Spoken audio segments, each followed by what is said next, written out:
The city of Los Angeles faces a critical junction with its $1 billion expected budget shortfall. The mayor of LA, Karen Bass, proposes cuts to street services and LAPD civilian jobs, suggesting some departments could consolidate. The city council takes up the plan on Thursday. And with us now is Councilwoman Katy Yaroslavsky, who is the chair of the city council's Budget and Finance Committee. So it's sort of your job to figure this out. Right? Indeed it is. So good luck with that. Broadly, where are we at in terms of this process, in terms of this budget deficit? Well, first of all, thank you, Alex, for having me. I really appreciate that opportunity to talk to you and to viewers about what's happening back at City Hall. I think it can be a little bit opaque, and so I appreciate the chance, especially given that it's such a consequential budget. It's probably the worst we've seen in a couple of decades at least. So where we are is that the mayor last month delivered her proposed budget to the city council, and then we have several weeks to figure out what we want to do with it. So we took about 10 hours of public comment over a couple of days in the Valley and down at City Hall, and then we spent the last 5 days meeting with all the department heads to talk about how the proposed budget would impact city services within their own departments, and sort of what proposed changes they have. And then we, as a body of 5 council members, talked about what we'd like to see. And the way we do that is through asking for budget memos. And so we asked for almost 200 budget memos, which ask basically for more information to come back, and then that information will help inform over the next couple of weeks what we'd like to see change and a final budget that we can vote on and send to her for her signature. So obviously when you got $1 billion, you got to cut something, right? Yeah. Or more than something. You got to Yes. cut a lot. And some of the proposed cuts is to street services, right? This is some of the basic stuff that we see. You think of city government, the most important thing is fill the potholes, they tell you in local politics. Right. What is the proposal, and what do you want to see instead? Well, so the proposed budget makes big cuts across a bunch of different departments. It preserves sworn officers, and it expands the fire department, not insubstantially. It also preserves a big chunk of money, about $1 billion, for homeless work. At the same time, it cuts core city services. And so what I'm hearing from colleagues across the board and from constituents, for sure, we've done some town halls with community, and people are interested in basic city services being preserved as much as possible, and public safety. And so you look at the places where we want to make sure we're adding back in when we can find savings. That's around the civilian police, it's around street services, it's trimming the trees, it's fixing the street lights, basic city service stuff like that. And so then where do you find the money to do that? Well, there's some efficiencies that we can create. So we're looking for ways that we could consolidate some of our functions. For example, everybody knows that the development process in LA is really hard. And so there's a request for a report back, exactly, on ways we can consolidate a bunch of the different functions into a development services function, and maybe eliminate create some efficiencies there. There's also talk about creating a homelessness bureau to sort of manage and oversee all of that work and create efficiencies.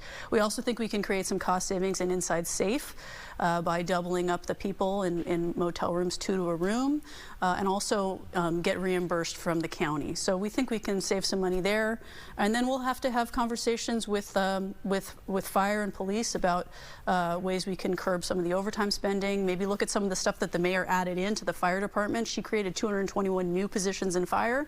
Maybe we don't need all of those in the short term. In the long term, they all would be nice to have, but if it means that we can restore potholes and making sure that the city service stuff is being provided for, that's really important. Are you concerned about public safety? Because the budget says sworn officers, but then there's civilian officers, and if they're out, not civilian officers, civilians working for the police department, if they're out, then do the sworn officers have to start doing their work? Yeah, and that would be really problematic for a bunch of reasons. A lot of the work of civilians in LAPD is very specialized, and it can't be done by sworn officers. These are the people who do the rape testing kits, who do fingerprint testing, all sorts of things. The photographers at crime scenes. These are not things that can be done by sworn officers. Also, the sworn officers cost a lot more than the civilians, and so you don't want to backfill sworn into civilian roles to the extent you can avoid it. So we'd like to restore I'd like to restore, and I think based on what I'm hearing from colleagues, all of the civilian positions to the extent we can, where they're doing specialized work that can't be done by sworn. So where's the biggest fight, do you think, going to be? Well, this is a really tough budget, let me just say, and there's something clarifying about that. And it can either devolve into a food fight where all of us are sort of out there bickering, or it can be something that brings us together. And I've really tried as the new budget chair to listen to colleagues, to have conversations, hear what people care about in my colleagues' districts, and really build consensus around some of the core things we want to restore and some of the places where we think we can create efficiencies and make some cuts. So I don't know that it's gonna get gnarly. I think everybody wants. We get a lot of calls from our constituents about potholes, about streetlights being out, about sidewalks, all that stuff, right? Parks not being clean. So we want to restore those things as much as possible. And the challenge here is that we need all of our city family to come to the table and be partners with us on that. And so hoping to have some conversations with labor about some of that stuff too. You're talking about unions, yeah, and potentially pay increases or decreases or all the rest of that stuff, and sort of not, I got mine and I don't care about you. Right. Sort of that mindset. Right. Yeah, we agreed to these pay increases a couple years ago when conditions were different. And what we were solving for at the time really was that we couldn't hire and retain LAPD officers because we weren't paying competitive compared to neighboring jurisdictions, right? Santa Monica, Beverly Hills, Culver City, they were all paying more. So we were training them through our academy, but then they'd go to a different institution. And so we solved for that by giving them the raise that frankly many of us thought they deserved. But because of the way the labor contracts work, we ended up giving raises elsewhere as well. And so now, we're hoping that as a city family, we can all come to the table and have a conversation about maybe pausing that. And that would allow us to save basically all the positions. Not do the layoffs. Right. So basically, we all keep our pay here and it saves all the jobs. Yeah. Yeah. And if that doesn't happen, then we'll have to make some hard decisions, unfortunately.